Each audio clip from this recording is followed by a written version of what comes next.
यह खबर उन तमाम लोगों के लिए बेहद अहम है जो दूसरे राज्यों से मुंबई में ट्रक या लॉरी लेकर आते हैं। जो खबर हम आज आपको दिखाने जा रहे हैं, हो सकता है कि आप भी उसके शिकार हुए हों, इसलिए इस खबर को बड़े ही ध्यान से देखें। ठाणे शहर का यह मुंब्रा इलाका है। बेहद ही घनी बस्ती और भीड़ भाड़ वाले इस इलाके में ट्रैफिक की समस्या काफी आम मानी जाती है। बड़ी गाड़ियों की वजह से स्थानीय लोगों को दिक्कत न हो, इसलिए सरकार की तरफ से मुंब्रा बाईपास का रास्ता बनाया गया है, जिसके जरिए अब बड़ी गाड़ियां शहर के अंदर और बाहर आती जाती हैं। लेकिन इन गाड़ियों के साथ अब नई किस्म की लूट का सिलसिला शुरू हुआ है। आरोप यह भी लगा है कि इस लूट में बाकायदा ट्रैफिक पुलिस के कर्मचारी भी शामिल होते हैं।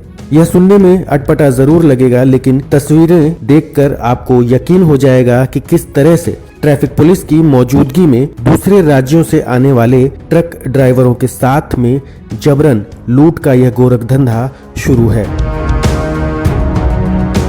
मुंब्रा बाईपास पर दिन के समय सब कुछ सामान्य रहता है, लेकिन रात के अंधेरे में बाकायदा पुलिस प्रोटेक्शन में ये लुटेरे ट्रक ड्राइवरों को अपना निशाना बनाते हैं। ट्रैफिक पुलिस की मौजूदगी में जारी इस लूट के लिए वसूली गैंग ने बाकायदा कई अलग अलग टोइंग कंपनियों के नाम पर रसीदें बना रखी हैं, जिसके लिए ट्रक ड्राइवरों को बाकायदा 800 रुपए जबरन देने होते हैं। अगर किसी ट्रक ड्राइवर ने इनकी बात नहीं मानी तो यह पूरा गैंग उस ट्रक ड्राइवर के साथ बुरी तरह से मारपीट करता है। दूसरे राज्य का होने की वजह से ट्रक ड्राइवर डरवश इनकी बात मानने को मजबूर हो जाते हैं। एक महीना लेता है वो लोग। हाँ, महीना तो लेता है रोज। मतलब यहाँ पे जब भी रखी होगी हर महीने के सब गाड़ी में और सब नाइट में आओ। मैं आपको पालतू बताता हूँ, देखो कितनी पालतू है, आपको सब बताता हूँ। मैं इतना थप्पी मार के रखा हूँ। अभी मेरा मोबाइल छीन लिया यहाँ दुखा लोग, उसको कोई देखने नहीं आता है, वो हाथ भी मारे मोबाइल छीन लिए। आप लोग ट्रैफिक लगवा साथ थोड़ा बहुत तो हम लोग का भी है। रात में हाईवे के इन लुटेरों ने अलग अलग टोइंग वैन की रसीदों के जरिए इस गोरख धंधे को काफी समय से शुरू रखा है। जो भी बड़ी गाड़ी इस बाईपास से गुजरती है उसे यह रसीद लेनी ही पड़ती है। बदले में इन ट्रक ड्राइवरों को यह बताया जाता है कि यह रसीद 1 महीने तक के लिए वैलिड है और इसे लेना जरूरी है। इस पर बाकायदा पुलिस विभाग का स्टैंप भी लगा होता है। इस वजह से ट्रक ड्राइवर भी बहुत ज्यादा पूछताछ नहीं करते हैं। जो पूछताछ करता है उसके साथ मारपीट कर उसे चुप करा दिया जाता है। यकीन नहीं होता तो हरियाणा के ट्रक ड्राइवर मोहम्मद शरीफ की आप बीती सुनिए। कहाँ के रहने वाले हैं? हरियाणा हिसार। क्या हुआ है ये 800 रुपए की जो वसूली, इसके बारे में बताइए, कैसे हुआ, क्या हुआ? 800 रुपए ले रहे हैं, गाली गलौज दे रहे हैं, मार पिटाई के लिए कर रहे हैं, डंडा पंडा कर रहे हैं। पैसा दे भाई, परमिट दे भाई, हमारे को पैसा लगता है, 1 महीने का पावती है ये, ऐसा बोलता है जी। आपने कहा अगर जैसे नहीं दे रहे तो? नहीं दे रहा तो गाली गलौज करता है जी, मार पिटाई करता है, डंडा मारता है, गाड़ी को मारता है।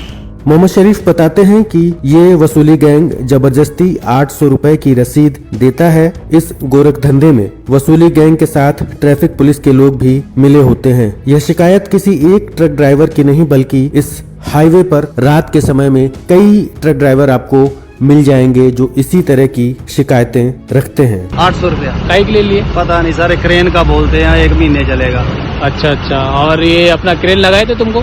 नहीं, क्रेन नहीं, वैसे रोक के ले रहे हैं, सबसे ले रहे हैं। इधर आप वैसे भी जाके देख लो, बाहर की गाड़ी को देख के MH नंबर से नहीं लेंगे, बाहर की कोई भी गाड़ी उसको। इन तस्वीरों को एक बार आप गौर से देखें। जहां कैमरा इनकी जद में पहुंचता है तो ये लुटेरे किस तरह से कैमरा देखकर भागने लगते हैं। इधर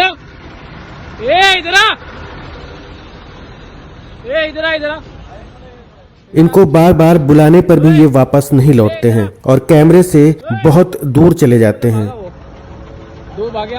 जो लोग कैमरे के सामने रुकते हैं वे सीधे सेटलमेंट की बात करने लगते हैं। गाड़ी नहीं ला, मैं उनको क्या बोल रहा है, तुम आ जाओ, कल बातचीत करेंगे ना। जान दो अभी। भाई क्या दे रहे पैसा? पैसा क्या दे रहे? पैसा 800 रुपए ले रहा है। काय का 800 रुपए? क्या टोचन का पौती बोलता है? टोचन का पौती। जो लोग आपको तस्वीरों में दिखाई पड़ रहे हैं ये वसूली गैंग के सदस्य हैं और पास में ही आपको ट्रैफिक पुलिस के कर्मचारी भी नजर आएंगे। तस्वीरों को देखकर मामला खुद ब खुद साफ हो जाता है कि किस तरह से लोगों की मजबूरी का फायदा यहाँ ट्रैफिक पुलिस महकमा और यह वसूली गैंग उठा रहा है। इस तरह की हरकत से न सिर्फ महाराष्ट्र राज्य की बदनामी होती है बल्कि महाराष्ट्र पुलिस के ऊपर भी बदनुमा दाग लगता है। लेकिन इन लोगों को न तो राज्य की इज्जत की फिक्र है और न ही पुलिस विभाग की। इन्हें तो सिर्फ रात में होने वाली मोटी कमाई की फिक्र है। इस मसले पर जब नवभारत टाइम्स ऑनलाइन की टीम ने थाने ट्रैफिक विभाग के डीसीपी बाला साहेब पाटिल से बातचीत की तो उन्होंने बताया कि यह शिकायत उनके कानों तक भी पहुंची थी, जिसके बाद उन्होंने इंटरनल इंक्वायरी का आदेश दिया था। इस इंक्वायरी में 2 ट्रैफिक कांस्टेबल दोषी पाए गए हैं जिन्हें लाइन हाजिर कर दिया गया है। आगे इस तरह की घटना न हो इस बात का भी पूरा ख्याल रखा जा रहा है। हालांकि इस बात की भी जांच की जानी चाहिए थी